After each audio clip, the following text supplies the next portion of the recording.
تو یہاں پہ بھی نبی علیہ السلام کو ایک غم تو تھا کہ جب کسی نے آپ کا ساتھ نہیں دیا، اس وقت جو عورت اپنے مال جان سب چیز لے کے حضور کے ساتھ ڈٹی رہی ہے وہ حضرت خدیجہ تھی سلام اللہ علیہا ورضی اللہ تعالی عنہا، حضور کی لاڈلی ترین بیوی۔ سر ایسی بیوی کہ جس کی زندگی میں حضور نے دوسری شادی نہیں کی صلی اللہ علیہ وسلم۔ آپ صلی اللہ علیہ وآلہ وسلم کے عقد میں آلموسٹ 24 سال تک رہی ہیں حضرت خدیجہ۔ 25 سال کی عمر میں آپ کی شادی ہوئی، تو جب آپ کی عمر مبارک 49 ایئرز ہوئی ہے تو حضرت خدیجہ فوت ہوئی ہے۔ 24 سال آپ کی بیوی رہی ہیں اور اس دوران آپ نے دوسری شادی نہیں کی ہے۔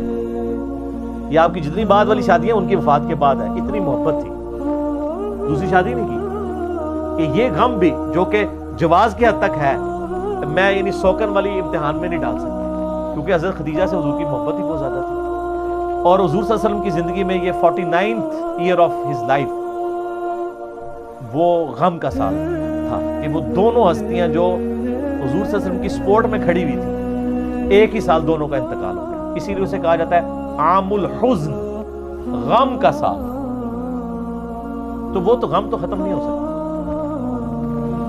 صحیح بخاری اور مسلم کی متفق علیہ حدیث ہے، مولا علی رضی اللہ تعالیٰ عنہ وعلیہ السلام جن کی پرورش حضرت خدیجہ نے کی ہوئی ہے اور اللہ نے یہ بدلہ دنیا میں اتارا ہے۔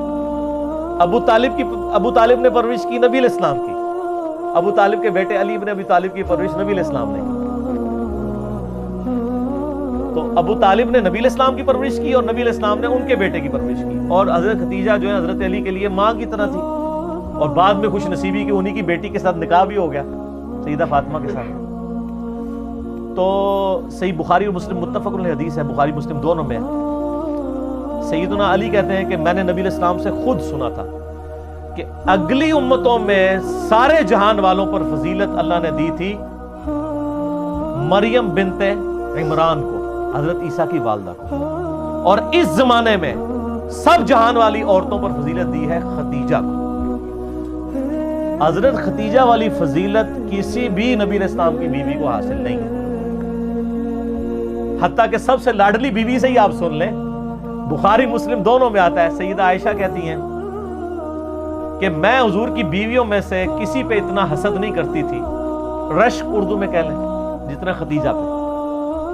حالانکہ میں نے خدیجہ کو دیکھا نہیں ہوا، لیکن نبی صلی اللہ علیہ وسلم ان سے اتنی محبت کرتے تھے کہ ان کی وفات کے بعد بھی جب بھی کوئی جانور قربان کرتے تو حضرت خدیجہ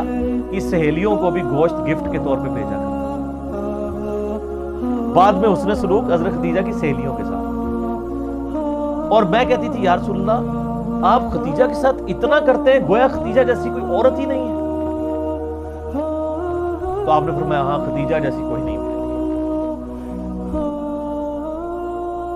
اس نے مشکل وقت میں میرا ساتھ دیا، اور میری ساری اولاد بھی خدیجہ سے۔ ایک حضرت ابراہیم پیدا ہوئے ہیں ماریہ قبطیہ سے کہ وہ بھی فوت ہو گئی، باقی نبی علیہ السلام کی اپنی 4 بیٹیاں اور باقی 2 صاحبزادے حضرت خدیجہ سے سلام اللہ علیہ وعلیہ السلام۔ بلکہ حضرت ابو ہریرہ کہتے ہیں رضی اللہ تعالیٰ عنہ، بخاری مسلم دونوں میں، کہ ایک دفعہ حضرت خدیجہ جو ہے وہ سالن پکا کے کھانا نبی علیہ السلام کے لیے لے کے آ رہی تھی، تو نبی علیہ السلام نے ہمیں خود یہ بات سنائی کہ اس وقت حضرت جبرائیل علیہ السلام میرے پاس آئے اور مجھے کہا کہ آپ کی بیوی جو ہے نا آپ کے لیے کھانا لے کے آ رہی ہے،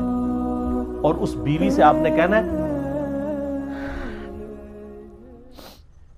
کہ اللہ تعالیٰ اس پہ سلام بھیجتا ہے اور جبرائیل بھی سلام بھیجتا ہے۔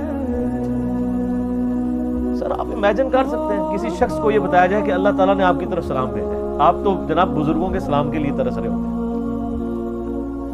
تو حضرت خدیجہ جب وہ کھانا لے کے حضور کے سامنے رکھا تو آپ رسول نے فرمایا کہ اللہ تعالیٰ نے تیرے لیے سلام بھیجوایا اور جبرائیل علیہ السلام۔ یہ حدیث بخاری مسلم دونوں میں، اور وہ حدیث بڑی رکت انگیز ہے جی، ابو داؤد کے اندر اور مسند احمد کے اندر، کہ نبی علیہ السلام کا ایک داماد جو اس وقت تک کافر تھا، غزوہ بدر کے موقع پر ابو العاص، وہ کافروں کی طرف سے لڑنے آیا ہوا تھا تو وہ جنگی قیدی بنا لیا گیا۔ اب ظاہر قیدی کے لیے تھا کہ فدیہ دے کے چھوڑا جائے گا، فدیے کے لیے مال دینا پڑتا، اب اس کی جو بیوی ہے وہ سیدہ زینب نبی علیہ السلام کی بیٹی، جن کی آگے سے وہ بیٹی ہیں جو حضور کی نواسی ہیں، امامہ بنت ابی العاص، جن کے بارے میں صحیح بخاری میں آتا ہے کہ نبی علیہ السلام ان کو گود میں اٹھا کے نماز پڑھا کرتے تھے، جس طرح حسن و حسین تھے اس طرح وہ بھی تھی۔ امامہ یہ لفظ ویسے لوگ امامہ پڑھتے ہیں، یہ الف کے اوپر یعنی حمزہ کے اوپر پیش ہے، امامہ بنت ابی العاص۔ تو سیدہ زینب نے اپنے گلے کا ہار، یہ صحیح سند کے ساتھ ہے، ابو داؤد میں، مسند احمد میں، اپنے خامند کی رہائی کے لیے فدیے کے طور پہ حضور کو بھجوایا، کیونکہ ان کو پتا تھا کہ نبی علیہ السلام تو کوئی سفارش قبول نہیں کریں گے، انصاف تو سب کے لیے۔ اب وہ ایک ایک کر کے قیدی چھوڑے جا رہے ہیں، نبی علیہ السلام کو اعتماد میں لیا جا رہا ہے، ٹھیک ہے، پھر اس نے یہ دیا مال، اس نے یہ دیا ہے، حتیٰ کہ جب وہ ہار حضور کے سامنے آیا تو آپ صلی اللہ علیہ وسلم پہ رکت آ گئی، رکت کے الفاظ ہیں، رونا شروع کر دیا آپ نے، کیونکہ وہ ہار حضرت خدیجہ کا ہار تھا جو انہوں نے شادی کے موقع پہ اپنی بیٹی زینب کو گفٹ کیا ہوا تھا۔ اب حضور کے سامنے وہ ہار ہے تو آپ نے رونا شروع کر دیا۔ آپ نے باقی صحاب کو جمع کر کے کہا کہ اگر تم مجھے اجازت دو تو یہ ہار جو ہے نا میں بیٹی زینب کو واپس کر، اجازت لی، کیونکہ یہ میری بیوی کا ہار ہے جو اس نے اپنی بیٹی کو گفٹ کیا۔ وہ خیر واپس کر دیا، اور بعد میں خیر وہ ابو العاص مسلمان بھی ہو گئے، تو